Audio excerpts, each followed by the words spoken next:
It's the amazing Rico Brogna podcast with your host, Evan Roberts.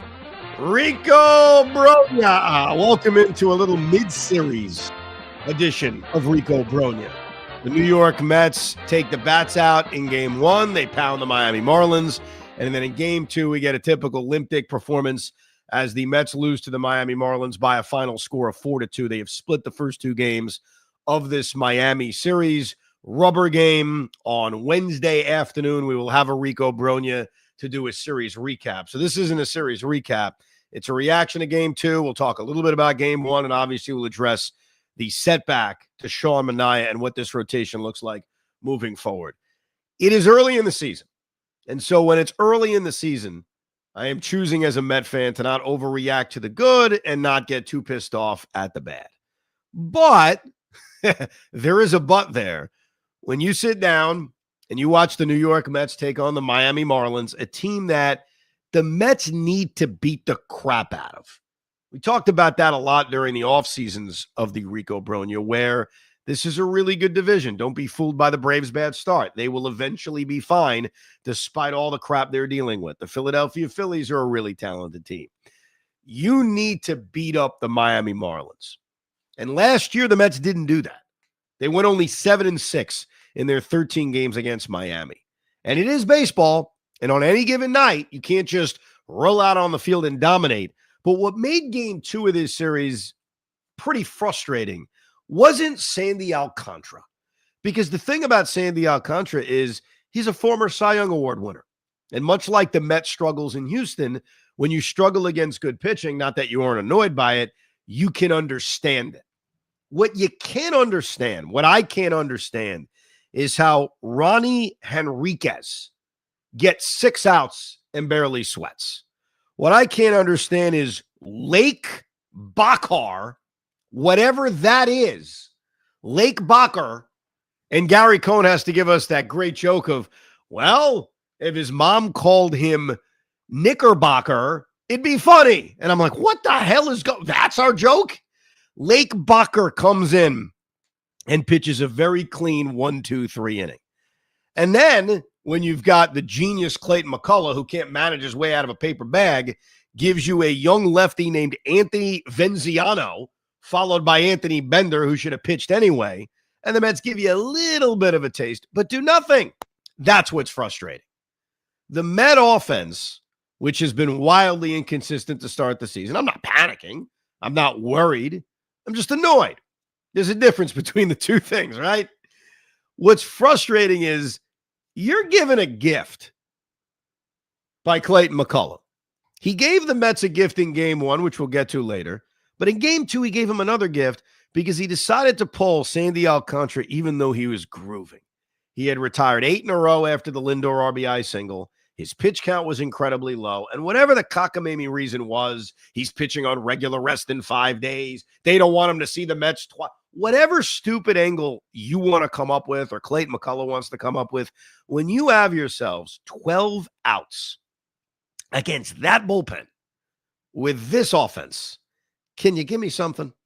I mean, can you give us something? That's what's frustrating. It's the 5th game of the season. I totally get that.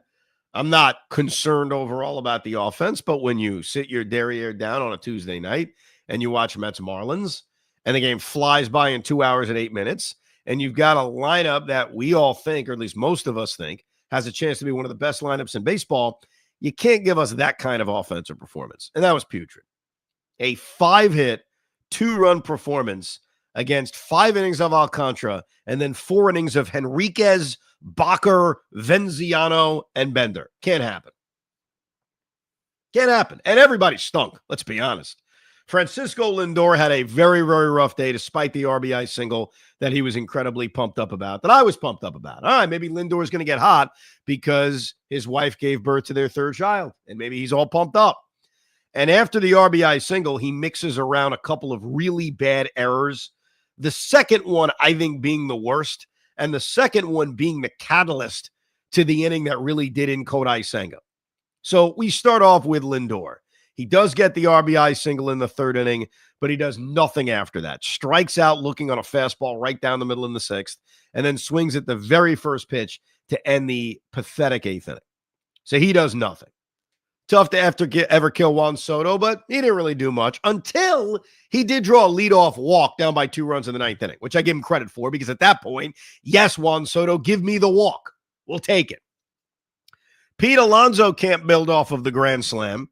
He does have another at-bat that he worked to 3-2, which he's done a great job of doing this season, but he comes up, runner on first, nobody out in the 9th inning. Can he be a hero back-to-back days? And really should have grounded into a double play. Brandon Nimmo was probably the one guy you got to say, hey, hell of a job. Hits the home run in the 2nd, gets the base hit in the 9th. That gives them the opportunity with 2 on and 1 out, down by 2 runs in the 9th inning. Vientos does nothing. He's very quietly off to a slow start, flies out to right field with a couple of guys on base. Winker does nothing outside of an infield hit. I'm not going to kill Luis Torrens. He came very close to a game-tying home run, but he goes 0 for 3. And Jose Siri does nothing. Now, let me get to Acuna. There's a reason I stopped short there. This is tough. This is very, very tough. Because while I'll preach patience, and I think Brett Baty still deserves that opportunity to find out what the hell he is, we reached a moment in this game, game 2 of this 3-game series, if you've downloaded the Rico Brogna. We will get to game 1. We will get to Sean Manaea's injury, and we will get to some of your emails. But Luis Acuna has played better than Brett Baty. Now, it's a very small sample size. I'd be the first to admit it. Brett Baty earned this opportunity with what he did in spring training. But I got to call it like it is. I'm a Met fan, but I'm an umpire. I give you my opinion, but if the results are telling me something different, I'm going to tell you how it is. Luis Acuna, through the first 5 games, or 4.5 games, has been better than Brett Baty. He gave you that incredible at-bat in Houston against Josh Hader. He's played wonderful defense since the error. Since the brutal error on opening day, he's been great defensively and making 2 more really good defensive plays in game 2. So I understood when Mendoza said, you know what, we're facing righties every day. He's played reasonably well. Let me get him a start in game 2 of this series against Alcantara. And also, and this was the other reason Mendy started him over Baty, let me get better defense for Kodai Senga, who when he's on, gets a lot of ground balls. So totally get why Mendy gave Acuna the start over Brett Baty. Let's think about what Acuna does in this game and why I kind of had an issue with taking him out of this game. He rips a ground rule double in the 3rd inning. The Mets had 2 extra base hits in this game. The home run by Brandon Nimmo, the double by Luis Acuna. That double led to one of the 2 Met runs. Mets had a good little ball inning in that 3rd inning. That's when Jose Siri hit a ground ball to 2nd, advanced Acuna to 3rd, and Lindor with the draw to infield hit the ball back up the middle for a base hit. So Acuna, who made 2 or 3 really good defensive plays in this game, rips a double into the right field corner behind in the count against Sandy Alcantara. In his next at-bat, he gets robbed. He rips one back up the middle, and Otto Lopez makes a really good play. So he's 1 for 2. He's given you quality at-bats. He's played really good defense. And in the 8th inning, Mendy says, I'm going to go to Brett Baty. Why? Now, I'm all for Baty continuing to get an opportunity. So should Brett Baty start in game 3 of this series? Maybe. Should he start on opening day against Toronto? Maybe. I'm not against it. I still want to see more from Baty, especially since he did get a base hit in his last at-bat in game 1 of this series, which could lead to something. Actually, it was his second to last at-bat. He ripped that double. So maybe that forgettable at-bat leads to Baty getting hot. But you still need to reward play. The reason I wanted Baty to play over Acuna to start the season was I was, as a fan, saying, hey, we should reward the way he played in spring training. He had a better spring training than Luis Acuna. I'm not ripping the job from him, but in the 8th inning of a 2-run game, when Acuna did everything you could ask for, why am I in a rush to pinch hit for him? Why? And that's my proof to you, the loyal Rico listener, that while we've argued a lot over the last few weeks or months about Baty versus Acuna, performance will dictate things, in my opinion. And Acuna's performance, in a very small sample size, didn't earn him the starting job over Brett Baty, but earned him that at-bat in the 8th inning. in my opinion. He had 2 plate appearances. He ripped the double. He got robbed of a base hit. And now you're facing the immortal Lake Bacher, and he's got to come out for Brett Beatty, who has 1 hit this season. I'll pass. So call it a first guess. Call it a whatever guess. I kind of had an issue with that. Now, does it change the game? Probably not. The team couldn't hit. And so far, through this small sample size of 5 games, we've seen them not hit in 4 of the 5 games. That's just the reality. In terms of Kodai Senga, it's weird. I don't even know how to rate his performance. He gets off to an awful start. I mean, when you throw 4 pitches and you give up 2 extra base hits, including a bomb of a home run to Kyle Stowers, it's a brutal start. But to Senga's credit, he started to pitch incredibly well. Got good defense from Pete Alonso, who made that diving play against Mervis. Overcame the error by Francisco Lindor because Luis Torrens throws at everybody trying to steal. He's been incredible. You can't run on Luis Torrens. He dominated the 3rd inning when he struck out the side. And so Senga was really settling in. And I'm looking at his pitch count, knowing that they're going to restrict him at 75, thinking, all right, can he get through the 4th inning? He's not helped out by Lindor, who makes that brutal error against Otto Lopez. But what really did him in, and what really changed Senga's outing from what I thought would have been considered a pretty good one to one that's kind of tough to rate, was the way that 4th inning ended. Because you've got 2 outs and a runner on first. Clearly not his fault because of the Lindor error. But he's about to get through this inning. He's facing Jonah Bride. And when he lost Jonah Bride, that was it. That was a killer. He was 2-2 on him, and he couldn't get him to chase 2 fork balls in a row. He ends up walking Jonah Bride, and now all of a sudden there's 2 on and 2 out, and then he makes the mistake to Graham Pauley, the 2-run double. There's your baseball game. It shouldn't be the baseball game because giving up 4 runs in totality, if you're the Met pitching, should be enough to win most days. So that's why I don't even know how to rank Senga's performance. At the end of the day, 5 innings, 4 runs is not great. 2 of them were earned. I thought he settled down. He ended up throwing strikes outside of the brutal walk to Jonah Bride. He comes back for the 5th inning, pitches a 1-2-3 inning, which was nice to get through the 5th. So you tell me, Hoff.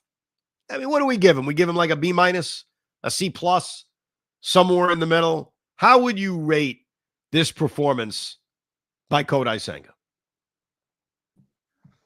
Sorry about that. How would I rate Kodai Senga? Yeah, I mean, I'm looking at it like a C+ at best. It's not all his fault. I mean, that's part of it. It's his first. I mean, he did pitch in a playoff, so we have to give him that. Yeah. Barely. So you really think that he had what? How many innings in total has he had in the past year that he's pitched? So it's almost like extended spring training. That's the way I look at it. So for that's why I gave him like a higher grade of a C+. Yeah, it wasn't bad. Like it started off terribly. He settled down. The Lindor error contributed to his struggles, but ultimately you're 2-2 on Jonah Bride. Get him out. That's what it comes down to. Don't walk Jonah Bride and then groove one to Graham Pauley that he rips for a 2-run double. But what's frustrating is, and even when Pauley hit that ball and it nestled into the left center field area and 2 runs scored, I thought to myself, this can't be enough. Like, this can't be too much to overcome. You're facing the Marlins. After Sandy Alcantara, you're facing a bunch of no-names out of this bullpen. This shouldn't be too much. And ultimately it was. Ultimately, going down 4-2 was too much for this offense. They've been wildly inconsistent to start the year. Lindor's defense, I'm not worried about, obviously. This is a rarity for him to commit 2 errors. Oh, I'll tell you one thing that did piss me off that we need to mention. Mark Vientos, in the 4th inning, there is 1 out and there's nobody on, and Mark Vientos hits a ground ball to third base. And Graham Pauley, the third baseman, bobbles it. He recovers, and he throws Mark Vientos out by like a half a centimeter. Mark Vientos stopped running. And it was clear as day on the SNY replay. Mark Vientos shut it down. Just shut it down. And that can't happen. That can't happen. Listen, you had a great year last year, Mark. We all love you. You're not good enough to shut it down. Okay? Giancarlo Stanton shuts it down because he's a walking injury. He needs to shut it down. Francisco Lindor, if he has a bad back, let's say he's battling the back issue, shut it down. When you're Mark Vientos, who has not done much offensively to start the year, if we're being honest, you can't be shutting it down. And he would have beaten it. If he's running, that turns into an E5, and there's a runner on first and one out. And as we saw in this game, one error can change the whole game, because the error by Francisco Lindor, not the first one, because they were very quickly able to erase it, but the second one turned out to be the difference in the game, essentially, or at least one of the differences in the game. So, terrible job by Mark Vientos there. Great job by Max Kranick. How about this bullpen? And how about Max Kranick? We mentioned after his re-debut, because he has pitched in the major leagues before, but his re-debut and Met debut back over the weekend against the Astros, when Carlos Mendoza decided, hey, let's use him in a bases-loaded one-out jam against Yordan Alvarez, and Kranick somehow got through it. That Kranick had already graduated into the circle of trust. How about his performance in this game? I know it's the Marlins lineup. It's not exactly murderer's row, but he comes in, pitches a 1-2-3 6th inning, barely throws any pitches. Pitches a 1-2-3 7th inning, barely throws any pitches, and then pitches a 1-2-3 8th inning and barely throws any pitches.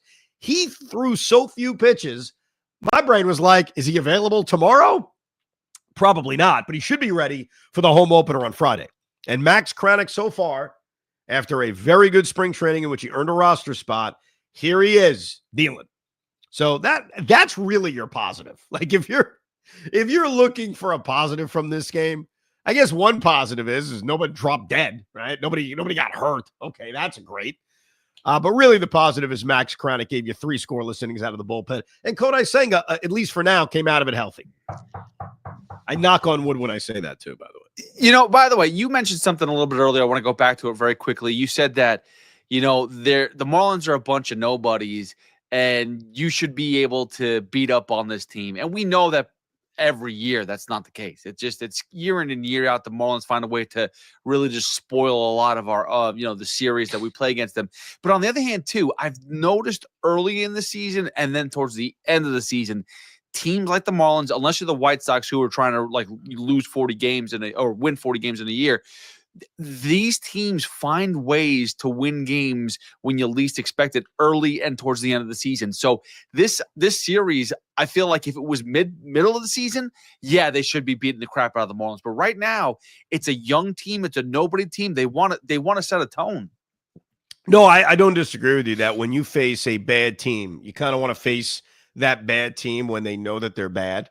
Because right now, everybody starts 0-0. It's always said like this in the NBA. It's probably a better example in the NBA, but I think it applies in baseball too, where we know the Marlins are going to be bad. I know it's baseball, anything can happen, but we know they're going to be bad. They came into this series 3-1. Right now, they're a 4-2 baseball team. So they don't think they're bad. When you face them in July after they've traded Sandy Alcantara and after they're 25 games under 500 and you're kind of going through the motion, you're right. So it's not ideal. This is going to sound such a wuss comment, but I'm being honest. Like we could talk freely here. This is not the time to play the Marlins. Six of the first 12 games of the season against the Marlins, not the time you want to play them because they still think they're halfway decent. You want to play them when they realize they suck. Yeah, and then guess what's going to happen? The Mets are going to play. When are the Braves playing the Mets again? Not till June. Right, exactly. By that point in time, the Braves will be on a 20-game winning streak, and it's like, oh, okay, perfect. We faced the first-place Braves. It's when you play teams. No, you're right about that. With that said, I mean, it's not an excuse because ultimately why they lost this game 2 of the series, they lost the game because they couldn't hit no-name pitching.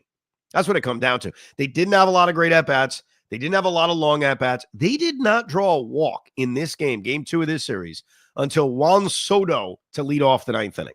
In fact, I'm going through my scorecard. How many 3-ball counts did they have? Let me see. I got a Lindor full count on the RBI single. That's 1. I got a Nimmo full count on a strikeout. A Winker full count on a strikeout. Not many. A 3-2 count on a Jose Siri ground out. Like, they didn't have a lot of long at-bats, which is why the game was 2 hours and 8 minutes, which is why it's tough because I don't get home till 7:30 at night. I eat dinner. I spend some time with my family. Then I start a Met game. I started this Met game at 8:15. Little did I know the game was almost over. Little did I know the game was basically done. That's why some of these Ricos, if you consume it live on YouTube, is going to be a tad later than after the game is over. But look, they couldn't hit. That's the bottom line. They couldn't freaking hit. I'm not worried that this is going to be an issue. I know there are some in the email bag that are worried, but it's frustrating. Who the hell wants to sit there and watch this kind of crop offense? Let's get an emotional email in before we talk about the winning game one, and obviously we'll get to Sean Manaea. Brian Reed writes, WTF. So I guess OMG has been replaced by WTF. That's our slogan so far for the season. Guys, this is raw emotion email. I know we're 5 games in, and everyone says don't judge a player on 5 games. But what about looking back a year or two plus 5 games? The idea of platooning 5th and 6th outfielders in the DH spot is a joke. Having Brandon Nimmo, who I wish they had let walk a few years ago, protect Pete Alonso is moronic. Home run or not tonight, is any pitcher at all really scared to face Brandon Nimmo instead of Pete Alonso? Honestly, Nimmo is a 7-hole hitter at best. Winker Marte at DH is horrible. Marte is a singles-doubles guy who isn't chasing sliders away, and Winker is a powerless lefty off the bench. He's Vogie 2.0. I get we faced Sandy Alcantara on Tuesday night, tough matchup, but man, when the pen came in, it should have lit a fire under these guys. Nothing, just a lifeless performance from this offense again. And don't get me started on Beatty. DFA his ass. Don't even put him on the bus back to AAA. Just DFA him. Let him figure his bleep out on a team that isn't trying to actually win. 2 hours for a game is also insanely quick. Showed they didn't battle at all. Too many quick ABs. They can't sleepwalk through this month, and it looks like they're starting to. Bad omen. Brian in Pennsylvania. Yeah, I think you went a little too crazy. I do not think Jesse Winker is Daniel Vogelback 2.0. I think that Starling Marte is a little bit better than you described. In fact, he did hit a home run in game 1 of this series and got on base 3 times after he was inserted into that leadoff spot with Lindor out. So I disagree about that. And as far as Beatty's concerned, there are steps to the Brett Beatty process. I thought he earned an opportunity.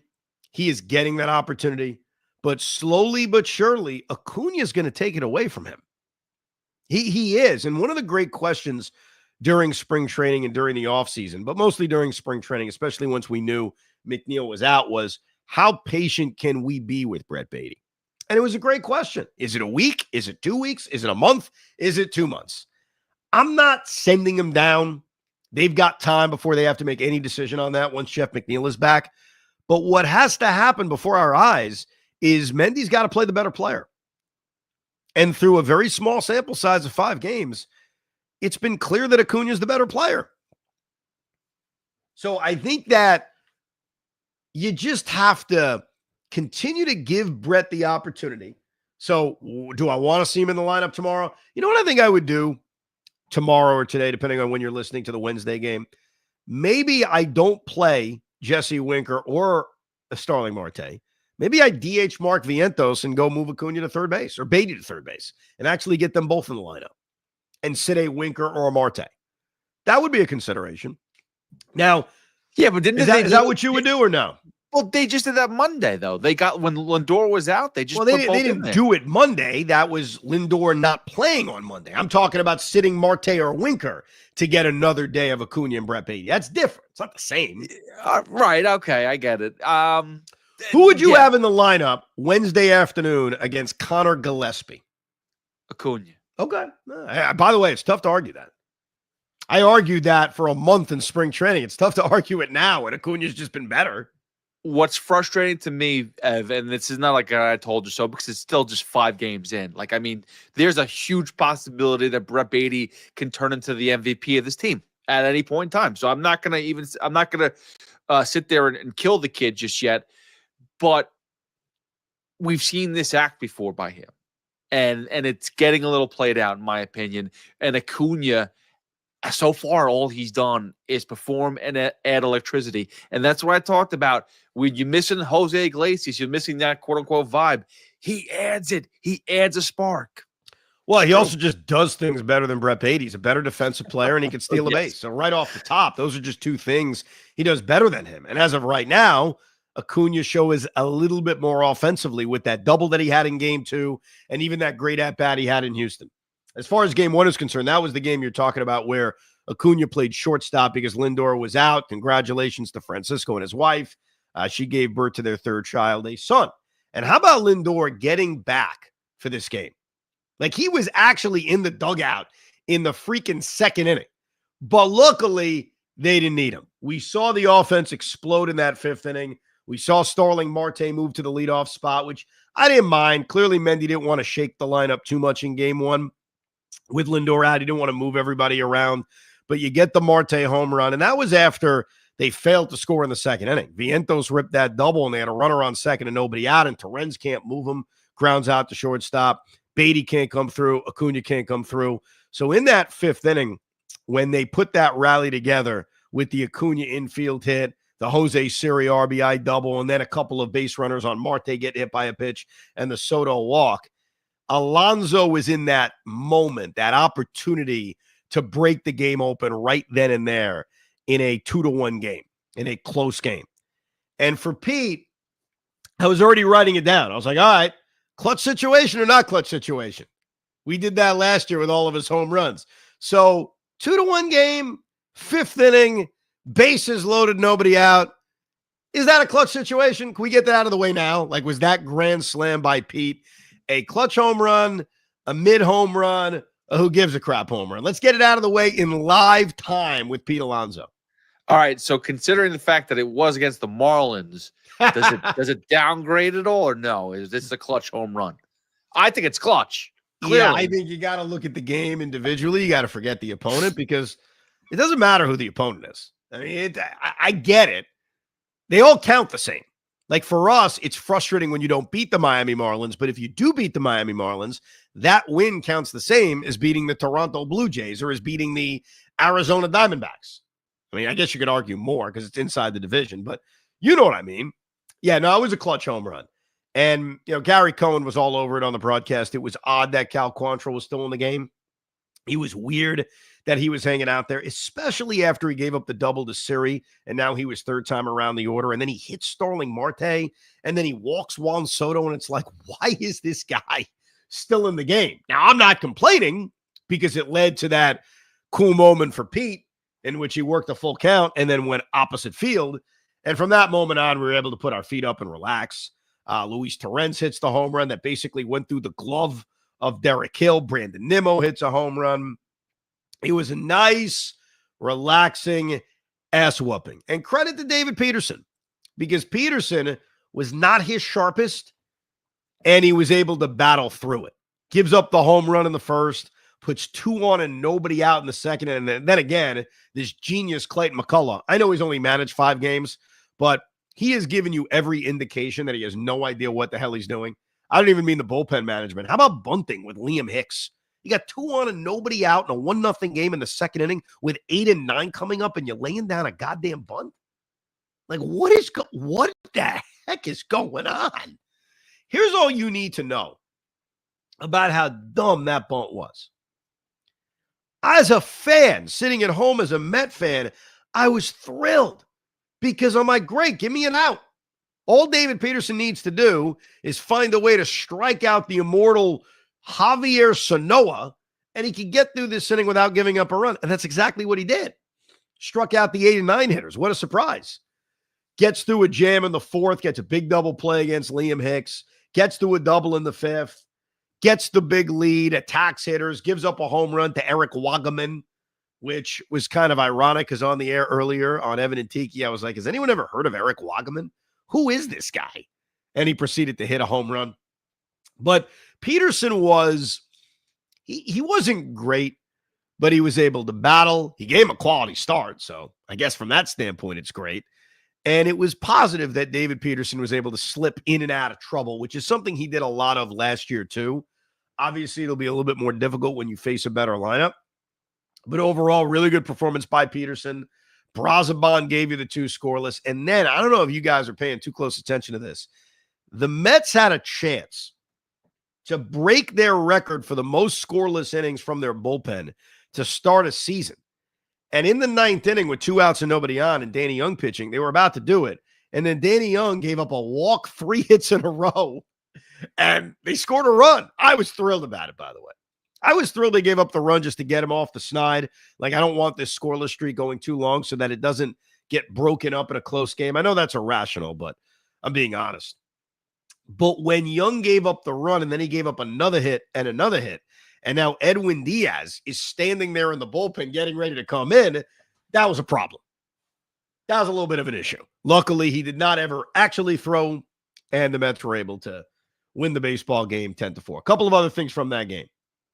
Juan Soto's defense. Can we do a little Juan Soto's defense? Haven't done any of that this season. He had a real interesting 4th inning because he makes the great play against Jonah Bride. That was the line drive that he makes the great running catch on. But the batter before, Derek Hill hits a pop-up in foul territory. And maybe it's Juan Soto making a business decision saying, you know what, I don't want to pull a hamstring on a little pop-up. But he ends up jogging after a pop-up that he probably should have caught. But I'm going to give him the benefit of the doubt. It's early. And say, you know what? He was protecting those hammies. The other play, the base hit by Dane Myers in which he tried to short hop it, no issue there. That was a tough play. Jose Siri made a really good play backing him up. But he had 3 kind of intriguing defensive moments in that inning. The other thing was Brett Baty. Let's get back to Brett Baty. Because he's had 1 hit this season. That was that double in the 5th inning, which, like I mentioned, I hoped and hope could get his bat going. If you're Brett Baty and you are trying to prove you're a Major League Baseball player, the one thing you cannot do is screw up on the base paths. And if you were still watching this game at this point, Baty got caught off second on an Acuna pop-up. And it really, the only reason he got back is because it was either the shortstop or the second baseman just dropped the relay. But Baty forgot how many outs there were, and that's a bad look. It's a bad look for anybody, but I do think it's even worse when you're Brett Baty and you're trying to prove like, hey, I'm a major leaguer. But good win in game 2, or game 1, I should say, scoring 10 runs, and so far we've got a split in this series against the Marlins. I don't want to call Wednesday afternoon a big game because that would be hyperbolic when you're this early in the season. But who wants to go to the home opener with the Mets 2-4? There's a big difference between 2-4, losing 2 out of 3 to the freaking Marlins, and 3-3, which I said at the beginning of this road trip, hey, give me 3-3. Get me 2 wins in Miami, get a win in Houston, and let's call it a day. It'll be interesting, though, because Clay Holmes is back on the rubber, and we'll see if Clay can give you a more kind of non-uneven performance as we saw on opening day. Now let's get to Sean Manaea. I feel like such a sucker, man, because I've had a quiet confidence with Maniah when he initially went down. A confidence of, you know what, I trust the Mets. I trust what they're saying. And they didn't do anything wrong here, but it was more I believed we were going to see him in the middle of April. And I even put that little chart out, counting the days and counting when would the Mets need a 6th man in the rotation. And I got it to April 18th. Because on April 18th, if they want to give Kodai Senga extra rest, that's going to be the day they need to add a starter. And I'm like, wow, that's only a week away from Maniah. But unfortunately, if you're getting your news from me, I will let you know that he had a setback with his oblique. Imaging showed he's going to be shut down for 2 weeks. And then hopefully, it's not even a guarantee, in 2 weeks, he can start throwing again, assuming he has no discomfort, assuming the MRI comes back clean. And if all of that happens and Maniah is good to go in 2 weeks, that's the middle of April and you're basically starting over again. And I think the best case scenario is you're looking at the end of May. So unfortunately, the way I've got to look at Maniah and the way I've got to look at Montas is I got to forget they exist. I think that's the healthy approach because if they're available, it's going to be a long time from now. It's a couple of months. And it's a great problem if they're healthy. It's wonderful. Insert them into the rotation.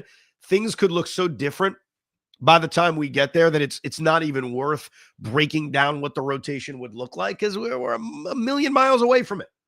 Like if I had to guess right now, we're not going to see him till middle of June. That'd be my guess. And that's not being negative. That's just reacting to the current situation. So it sucks. It's unfortunate. What will be really, I guess I'm curious about is, when do they go 6-man? I already mapped out that the first day Senga would need to pitch on regular rest would be Friday, April 18th. They could pitch him on regular rest and stick with a 5-man rotation, or they could go to the 6th man. And the 6th man logically would be Paul Blackburn. But Paul Blackburn is on the injured list now. And so when's his availability? Remember, the Mets were initially putting him in the bullpen as a long reliever. And then eventually we assumed if Maniah wasn't ready, he would just be reinserted into the rotation. So is he an option for April 18th or April 19th? I don't know. Are we looking at Justin Hagenman? Like, is that the next option? It probably is, because they're not going to go back to Blade Tidwell this quick, even though Tidwell's first start in the minor leagues was good. Brandon Sproat's first start was not good. Keeping an eye on what's going on down there. So I think it's too early for any of those prospects to come up. So what are we looking at if Paul Blackburn isn't ready? We're looking at Brandon Waddell, who did not pitch well in his first start. Brandon Waddell or Waddell. I think it's Waddell. Justin Hagenman. Not a lot of great options for when they go 6-man, which they're going to need to do by April 18th. So, Ev, I have a question for you, because I do have a problem, and it's not anything I think that the medical staff can do, but I feel like we continue to each year have one pitcher get hurt before the season starts, and it drag all season long. You talk about DeGrom in the past. You talk about Kodai from last year. We talked about Scherzer from a few years before. And now it's Maniah. And it's like, you're hoping he comes back in June, but this could lag also. It's an oblique. It's not easy. We were talking about Francisco Alvarez, by the way, with the hamate bone. And we're like, oh, well, when is he going to come back? I mean, there's still a possibility that that's going to be an issue too. Again, catcher, hamate bone.